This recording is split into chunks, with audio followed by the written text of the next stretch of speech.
Hey, thanks for checking us out on the Ticats audio network and on our various social media channels. It's Louis Butko alongside Luke Tasker, RJ Broadhead, Andy Fantuz, and Mike Daly with our year in review show. And Luke, I want to start with you because, you know, on the player perspective, and maybe Mike would have been the better person to start with, having actually been in the locker room. But when you think about the way that the season ended, semifinal East Division loss, that's a lot different than losing in the Grey Cup. How does that affect a player? Yeah, it is different. There's a special sadness that comes losing a Grey Cup, though. Save that for later.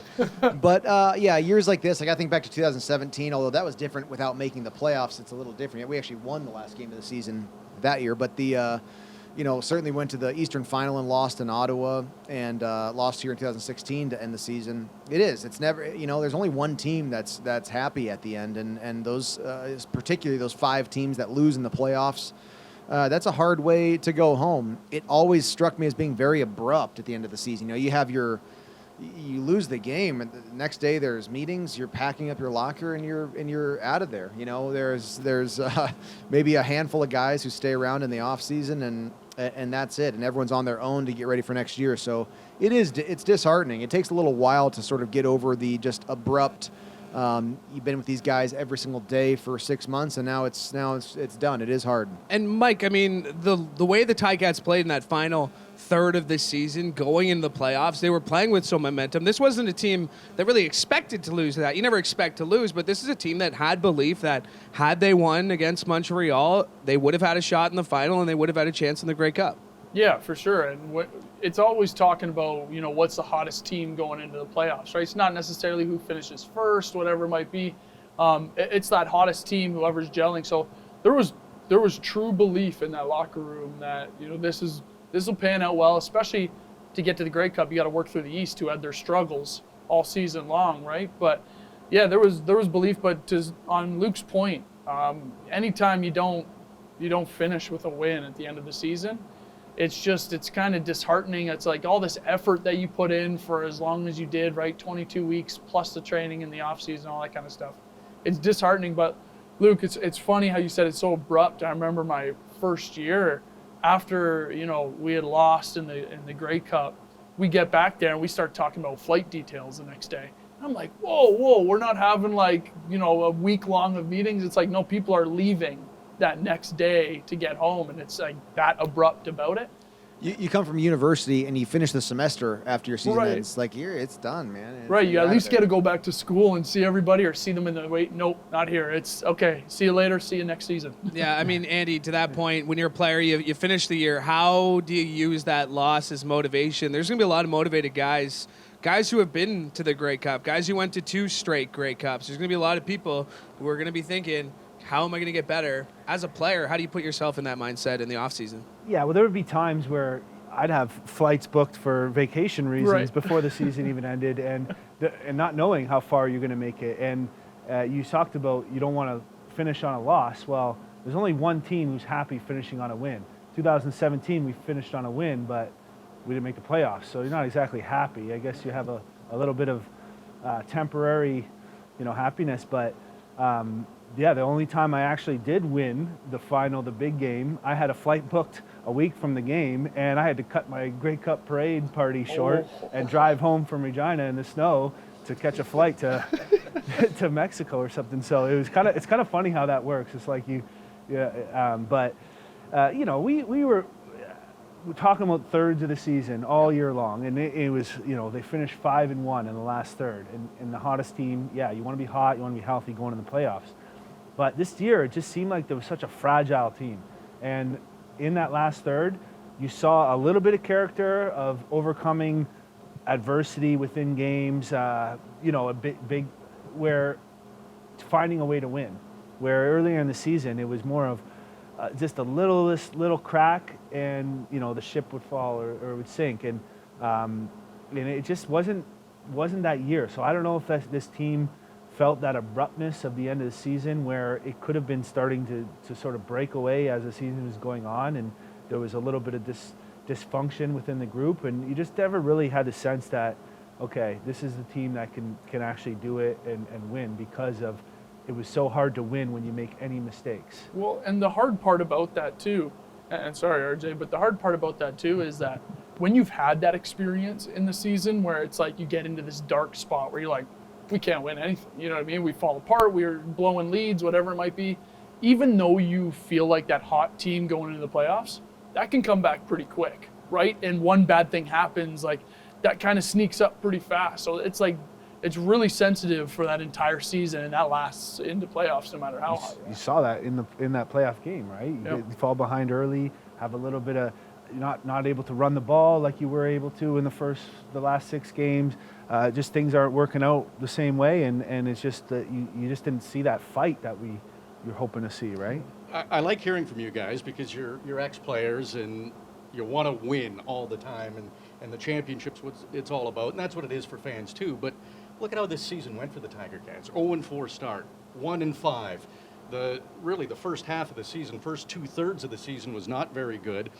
Put it together in the final third and made the playoffs as an 8-10 team, and beat a lot of the teams that had made the playoffs and advanced. But when losing in that East semifinal, I was just impressed the Tiger Cats made the playoffs because, I would always joke around with Luke about must wins, and that was probably 4 weeks into the season, probably week 5 when they had to win against Ottawa. I was trying to make you say it was a must win, but it was getting to that point. It's an 18-game regular season. You run out a runway at some point. So they did put it together in the final third. I'm impressed they made the playoffs, and Montreal was the better team in the East semifinal. But another thing I wonder from athletes, you lose in the East semifinal, but you learn from that, don't you? Like this season, there were so many things. The second halves with blown leads and the turnovers. Like it's a lot to go through in a season, but don't you get the sense that's not going to happen again? I do in one sense, but it's a lesson that you don't have a game the next week to turn from, right? So if you learn a lesson like that, in 100 years, those lessons will teach you to win a Grey Cup, but you've only got one career to go and try to win, and it's disheartening at the end. And to your point though, Coach O in our last show this year, I go, what do you got to do to win the Grey Cup? Thinking he's going to give me some off-season insight. And he says, don't turn the ball over. And it is true though. Like you just can't do it. I mean, and it would have been a record-breaking Grey Cup victory by a team who ended the regular season negative. I think it was 22. Yeah. And there were a lot of positives to take from this season, and a lot of things to build upon for the future, the immediate future of this team. And it does start with Coach O, I think. And you could see that belief coming back, like you're talking about, throughout that last third of the season, and even the way that we were having fun with them on the post-game shows, and you could see that was there, and that culture is built. And so there are so many good,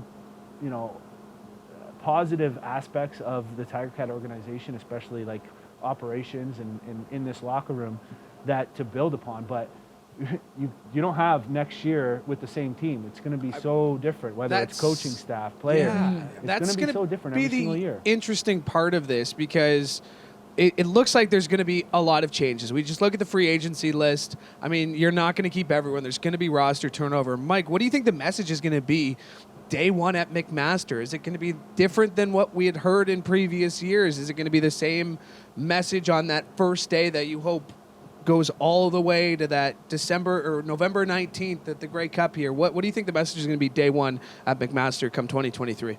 Yeah, and like to kind of build on what RJ was saying, where you're trying to, what do you take home? What do you learn from the end of the season? Well, Luke's absolutely right. You learn a little bit yourself, like, okay, how'd the season go for me personally? What can I do differently? Maybe get out of my back pedal a little bit earlier, or maybe run my route this way. But you can't learn something for the team. I think the people that learn that is like what Andy was saying, the coaches, the personnel. That's who really has to carry all of that over to the next season. So now when you go to day one of training camp for next year, and I mean, we all know Coach O enough. Is there going to be anything different? The message is going to be simple. The Grey Cup is here in Hamilton, and we want to hoist it late November, whatever the date is. And that's the message every year. It's the Grey Cup. And it's how are we going to get there? It's here. We want to hoist it in front of Tiger Town. I want to go to day one of training camp and have you ask Coach O that question. Coach, what was the message to the players today? Is it the Same same as message always, as last Louis. We year? really want to start the year on a right note, so maybe that won't be the first question. But I mean, you bring up the Grey Cup, and we'll get to that. But still looking back, you mentioned the positives, Andy. What is something you're going to remember this season from where, the results the season didn't end the way you wanted to, ended a lot earlier than you thought it was, but maybe what are some positives you can take from this season, specifically or otherwise? Well, I was fortunate to be able to do a little guest coaching in training camp, and I never had Coach O as a head coach. So for me, it was an eye-opening experience right from day one of the way that he approached the meeting room and the culture, which was in a really positive way. It was incredible. Just, we are people. We're going to do the right thing because it's the right thing to do, not because you're expecting to get something from it. It's all foundation before function, and it's all about just, doing what's right and being a good person.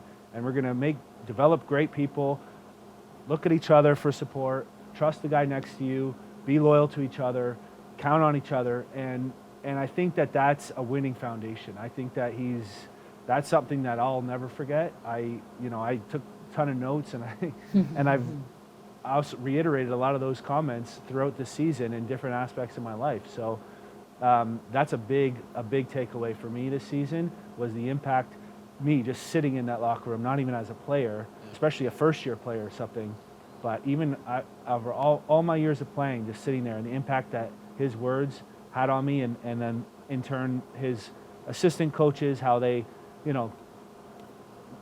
followed under his lead and delivered the same message. That was really, really wonderful to be a part of. Mike, I'm going to go back to you because you had that unique perspective of being an analyst for this team for about 6 months, and then you strapped on the pads and you were in this room with the players. What stood out to you from the time you were watching it from a 10,000 feet view to being in the locker room? What do you take away from this season? Yeah, and my perspective of it was coming into the team when they were on that roll, right? When they were starting to get hot, when they finished the season in that last third, 5-1. So there was true belief. There definitely was true belief, but you could tell that they had worked through some stuff where it was like, it was dark times for a little bit, right? It was dark times, and there was multiple people saying we worked through it. But on Andy's point, Coach O is fantastic, and like a little tidbit from the locker room is there's always this conversation over what is your response to adversity. So when something goes wrong, what's your response to it? It's not what goes wrong, it's how are you going to respond to it. And I think that's what it was on a larger scale, is this adversity that was the first 2/3 of the season. Their response was, okay, we need to turn the ball over less, and we need to start putting some wins together. And that's kind of what I felt going into the playoffs. So there was true belief where it's like, there is no question we will beat Montreal this weekend. And just didn't work out because that's football. But you could definitely feel that Coach O messaging, which will not change for next year at all, right, is that how do you respond to that adversity? And it works in real life, too. Obviously, I never played for Coach O, but some of the stuff he says, and if something's not going right in a day, I'll say to myself, hey, the only thing guaranteed in life is adversity. And it does make you feel better, and you kind of process a little bit better. I got my Coach O bingo card. I didn't know I could use it today, but I guess I can. Thank you for that. Luke, I want to talk about players that stood out to you. I mean, again, individual performances. We saw guys like Tim White have a great year. Jovan Santos-Knox really emerged as a defensive stud in this league. But what else did you pick up on this season that makes you excited about 2023, or just genuinely happy to see in 2022? My mind first goes to the defense, honestly. Jovan Santos-Knox and Cam Kelly and those guys. Tunde Adeleke has just had a great career and continues to do that. Jamal Roll, and kind of the list goes on defensively. And it's interesting, the season ends and there hasn't been that much CFL action yet, but you get our linebacker. We signed our Sam backer. Yep. Somebody fill me in here. Cam Kelly? Yeah, no, not Cam, but Kyle Wilson. Yeah, that's what we're waiting for. Yeah, Kyle Wilson, our one signing. Yeah. Really, it's interesting that we bring him back, and he had a very interesting kind of niche role where he kind of wore a lot of hats in the 2022 season, and clearly he was a guy. The season ended, and he's been the move that's been made so far. Defensively is encouraging to me. When I go to the offensive side of the ball, you mentioned Tim White already, and that was great. Wes Hills at the end of the year made a difference for sure. And of course, my mind goes to Brandon Revenberg and David Beard on the offensive line. Those guys kind of came in and solidified what was a very shaky position group to start the season. Of course, Revenberg, for the fourth time, I think he was the runner-up of the most outstanding offensive lineman in the league, which is amazing. But he's a big-time player in this league, and the Ticats have been able to keep him around.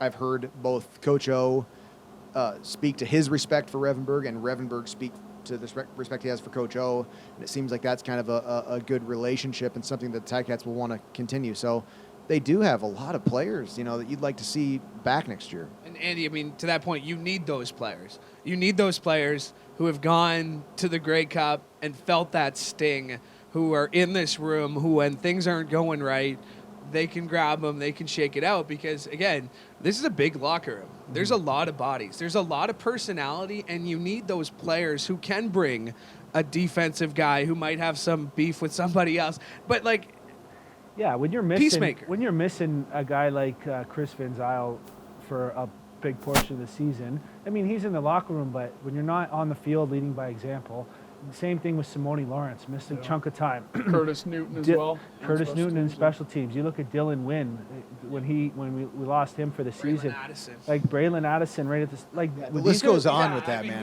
These are like some key guys for that glue or that intangible that the gel that you don't really have a objective way to put it, but these are the guys that you kind of need. So getting those guys back next year would be key.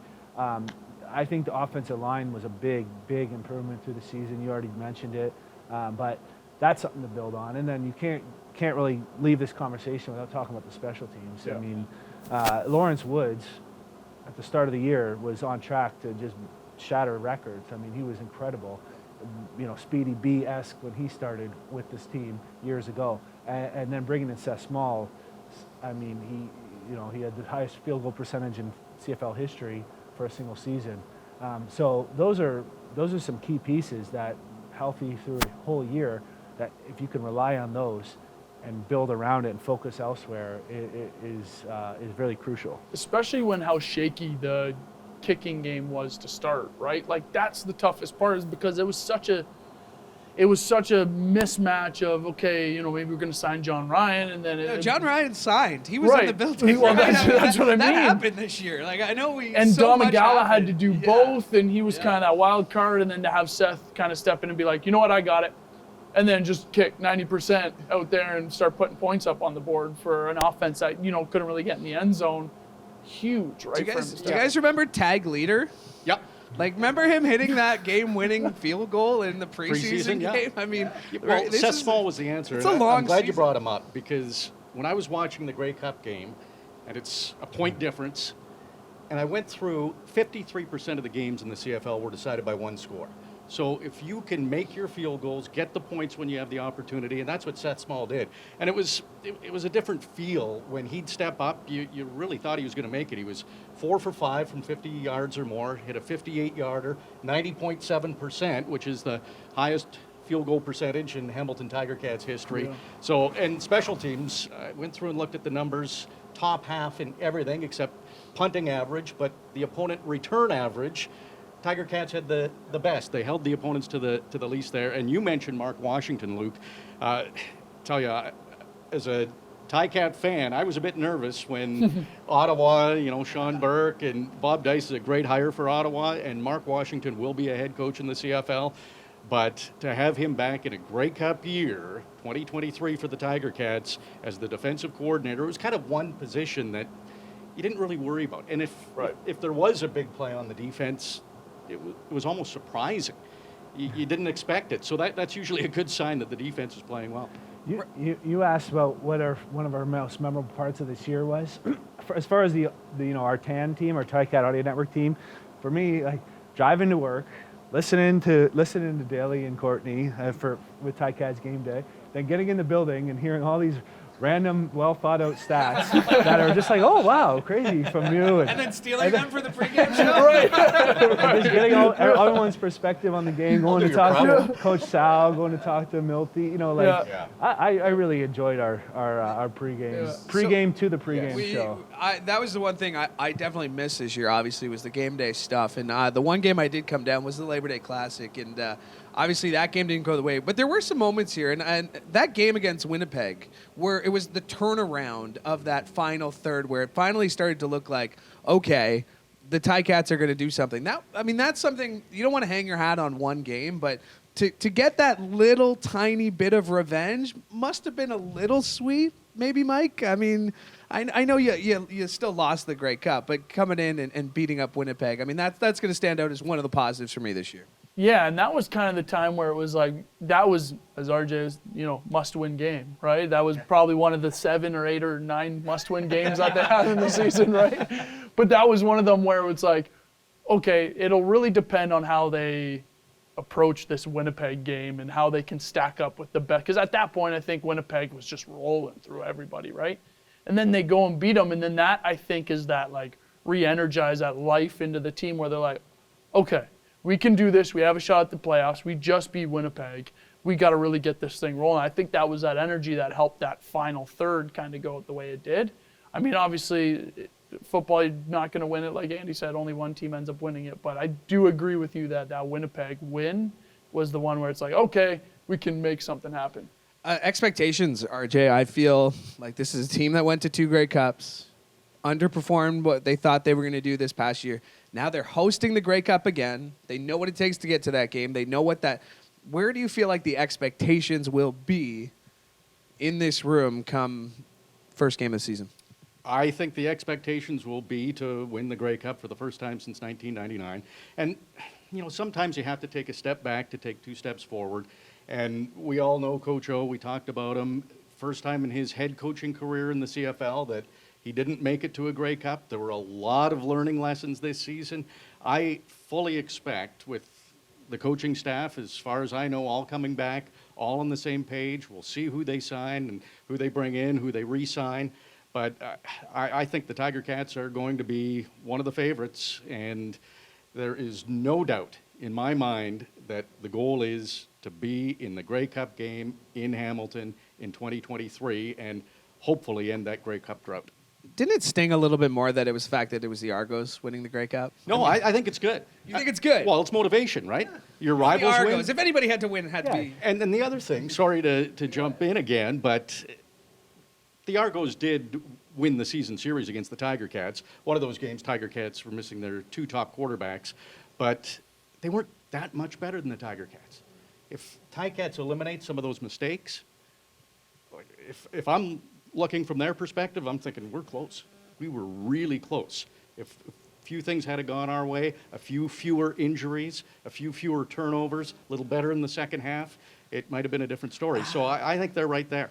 You sounded optimistic, then you came a little bit back, but you ended optimistic. You just too many turnovers, too many. I mean, that was just fact. I mean, those are facts. Yes, that's what happened. But the optimism, I think fans appreciate that. But I also understand that there's an expectation for this team to win. It is, 1999 was a few years ago.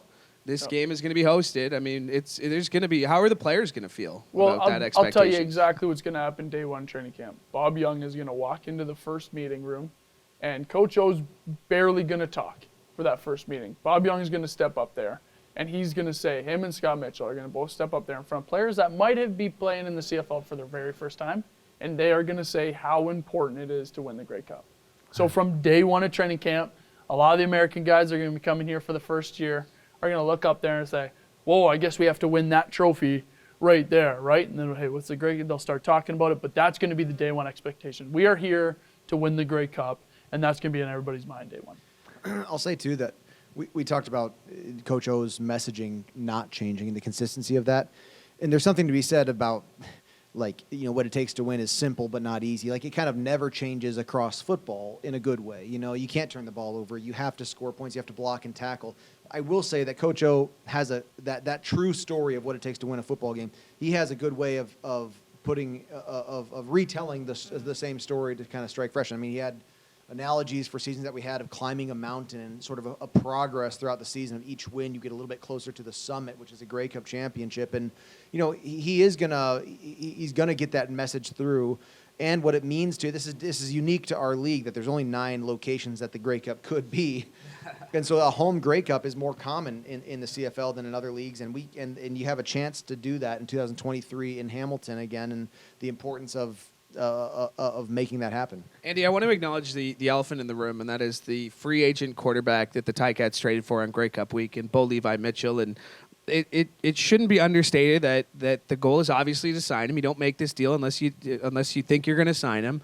But what his leadership, what his championship caliber experience in this locker room will mean for a group that has been so close. He's gotten there. He's taken them over the edge. And again, it's the elephant in the room. Once he signs, I'm sure other players will sign, but his leadership would be much needed here in Hamilton.